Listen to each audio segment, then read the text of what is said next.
ثانی اثنین، دو میں سے دوسرا، یعنی آقا علیہ الصلوۃ والسلام جب وہ غار میں تھے اور اپنے صاحب یعنی صحابی سے فرما رہے تھے کہ نہ گھبرا، اللہ ہمارے ساتھ ہے، اس میں ثانی سے مراد آقا علیہ السلام ہے جب وہ فرما رہے تھے. اگر یہ مراد ہوا تو اس کا دلالت اور اشارت اور اقتضاء نص کا وہ ایک سمت ذہن کو لے جاتا ہے کہ اللہ رب العزت اپنے کلام میں حضور علیہ السلام کو فرما رہے ہیں کہ ان دو میں سے دوسرا یہ فرما رہا تھا، ان دو میں سے دوسرا یہ فرما رہا تھا اپنے صحابی اور ساتھی کو کہ ابو بکر نہ گھبرا، اللہ ہمارے ساتھ ہے. تو گویا اثنین میں ثانی حضور کو فرمایا، اور آقا علیہ السلام مرتبے میں تو ثانی ہو نہیں سکتے. اب بات مرتبے میں تو وہ ثانی ہو نہیں سکتے، مرتبے میں تو وہی اول ہیں. اب وہ تو ثانی ہے اثنین میں، وہ دو کے عدد میں ثانی ہے. تو اگر اثنین حضور علیہ السلام اثنین میں سے ثانی دوسرے سے مراد حضور کی ذات ہوئی تو گویا پھر اثنین کبھی ثانی کا وجود نہیں ہوتا اثنین میں جب ایک اول نہ ہو. تو مرتبے میں تو ثانی آقا علیہ السلام ہوئے، اور اس لحاظ سے اول ابو بکر صدیق بنے، اور صدیق اکبر کی اولیت مرتبے میں تو ہو نہیں سکتی، تو پھر اولیت کس میں ہوئی؟ تو گویا حضور کو ثانی کہہ کر اللہ رب العزت نے یہ مہر ثبت کر دی کہ ابو بکر وفا میں تو اول ہے،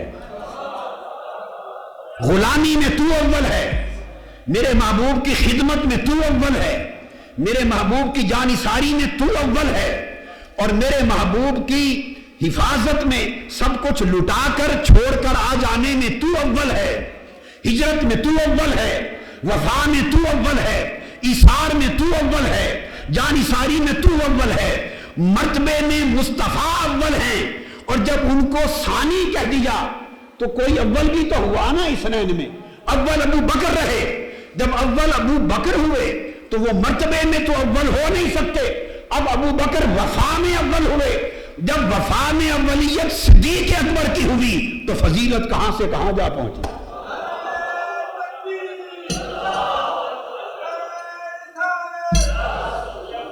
دو باتیں فرمائیں. اذ یقول لصاحبہ، جب وہ اپنے صاحب سے فرما رہے تھے، تو اس میں نص وارد کر دی ان کی صحابیت پر، جس کا میں ذکر کر چکا. اللہ رب العزت نے سیدنا صدیق اکبر کو صحابی رسول کہا، اللہ نے سیدنا صدیق اکبر کو صحابی رسول کہا، ایک بات.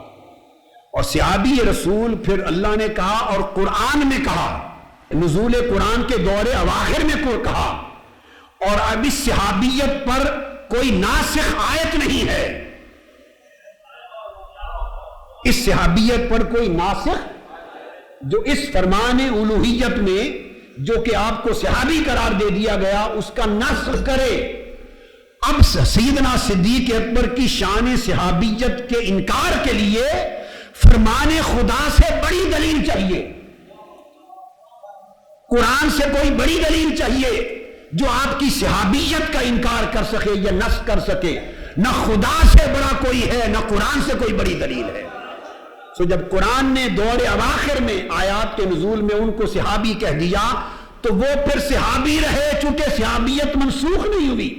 اور اگر معاذ اللہ بعد از رسول ان کی صحابیت میں کوئی نقص واقع ہو جانا ہوتا تو ہر کوئی کہتا، مگر عالم الغیب کبھی صحابی نہ کہتا. جس زبان نے آپ کو صحابی کہا وہ ماضی کو بھی دیکھ رہی ہے، وہ مستقبل کو بھی دیکھ رہی ہے، وہ عہد رسالت مآب کو بھی دیکھ رہی ہے، اور بعد از وفات کیا ہونے والا ہے وہ بھی دیکھ رہی ہے، وہ عہد صحابہ بھی دیکھ رہی ہے نگاہ خدا، اور بعد کا دور بھی اول کا دور سب سامنے ہے. جب سارے ادوار سامنے رکھ کر وہ خود فرما رہا ہے لے صاحب ہی ابو بکر تم صحابی بنا دیے گئے. تو جس کو خدا نے صحابی بنایا اس کی صحابیت کو کوئی رد نہیں کر سکتا تاکہ کہ وہ خود کو خدا سے بڑا کہنے کا دعویٰ کرے.